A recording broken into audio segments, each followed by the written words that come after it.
everyone, Anne here, and welcome back to the Wellbeing channel in the shed. Yes, and you might hear the pitter-patter of rain because it is raining. Sorry about that. Well-being, yeah? Two small words with a big agenda. A hell of a lot going on underneath that heading, isn't there? For those who follow me, well, you'll know I endeavour to break these down to simplify.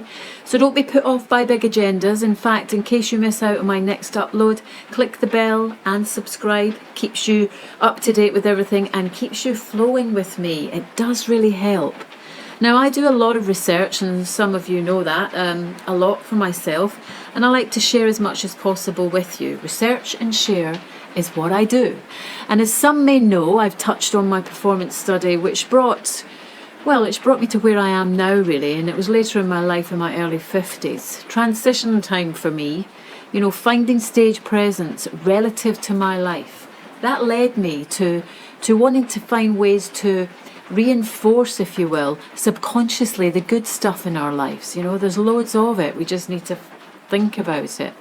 And as you might know, mindfulness is a new way of being, a new way of experiencing life and improving work-life balance. That's what we need.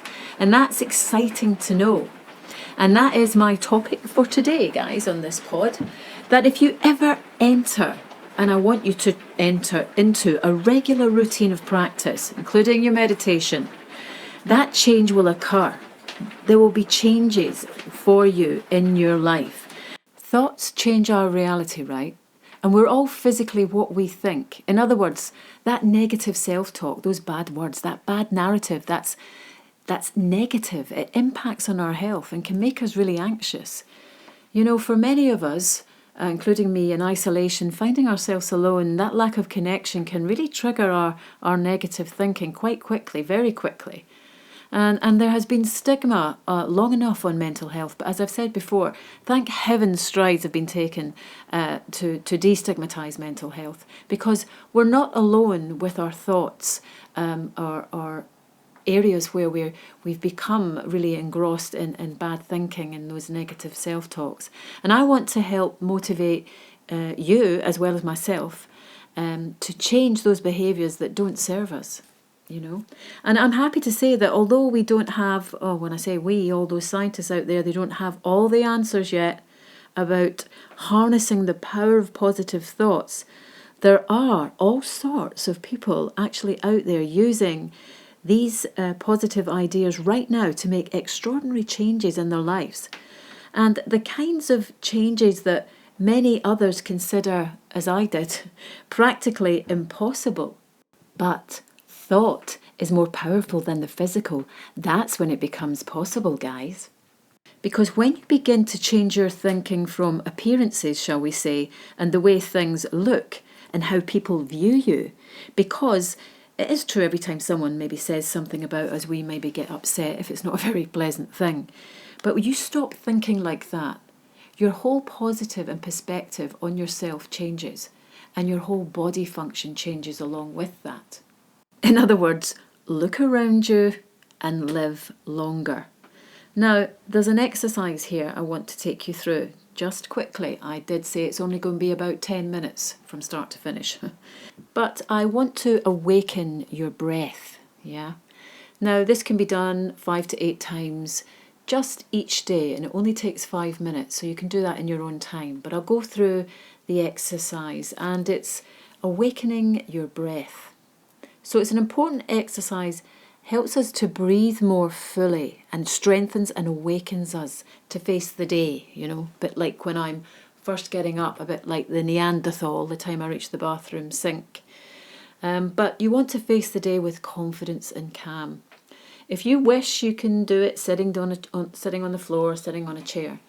But standing in a kind of mountain pose, I always think's better, with your spine lengthened upwards and the legs and feet width apart. Position the arms by your sides, and your palms to the front, so the thumbs are sort of facing outwards. And inhale and sweep. Lift your arms up slowly over your head as you inhale until the hands meet above the head and your palms are touching. Then exhale slowly as you lower the arms back down to your sides. all slowly, a bit like like Tai Chi. I was going to say Feng Shui, but Tai Chi, and that actually slows you down by being aware of your movement. And if you can, deepen and lengthen your breathing as you go, and try to feed that pause after each breath. Yeah? You repeat that 5 to 8 times. Find a small moment of 5 minutes every single day. That is your daily regime. And that's where you'll find differences starting to happen. Do that for 2 weeks, every day, only for 5 minutes. There'll be differences. There'll be differences in you and differences in your life. That's when it sort of becomes kind of magical, dare I say. So the magic begins when you tune in, yeah?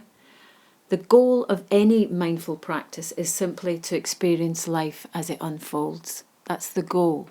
I bet nobody actually thought there was a goal to mindfulness, but to stay present and calm and not slip back into thinking, worrying mode.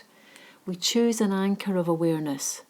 Try and choose that anchor of a point of focus that we can direct our mind to. Yeah. And you can just connect to sound, to music, so you can really experience the moment, a whole lot of other moments with what your childlike curiosity and without judgment. So there's the exercise. That's just one exercise to do with you. So that's all the development. I'll be doing different exercises as we go. Like I say, if you subscribe, you'll know when the next one is if you enjoyed that. But it is just a little invitation to you, really, to try and connect to the sense that every moment of your life is precious. Yeah? Be consciously alive to connect to that. And I'd like to remind you how meaningful it can be to taste anything, like a fresh strawberry, to smell anything like lavender in the garden, buy some lavender, or to stroke somebody, somebody we love, all responsibly, of course, but really feel and connect with them as you connect with yourself. And of course, life is, as they call it, a dualistic experience, and we will also become more sensitive to the painful aspect of our lives. But as we go, we can use these to our advantage as well, believe it or not. But this type of training and thinking and the meditation can be applied to improving any aspect of your life. I really do hope that at least some of these episodes will inspire you to try these techniques because they work for me. And I think we should be having a lot more fun. Of course we should be having a lot more fun. And to make it possible in your own life, the same kind of seemingly impossible changes for you. That's what I want to do, for you and for me. So next time I'm going to cover a few more exercises and little techniques. The cat stretches, very intriguing little stretches there, will help you. And the knee hugs, very warming and very nice. And of course, there's one, the gentle chest opener. Let that one be had. That's a great one for opening your diaphragm so we can really tap into that energy, that pent-up energy that you have just sitting there to expel it into your life. So it's all good, along with various other things I will be releasing with you. So thanks for joining me. And, do hit the little bell and the subscribe. It will remind you when I'm next on if you enjoyed it. Thanks for listening, and I hope you can join me again. And in the meantime, I'm just doing a little bit of stretches myself there. And a nice little knee hug. That is nice. Bye, guys.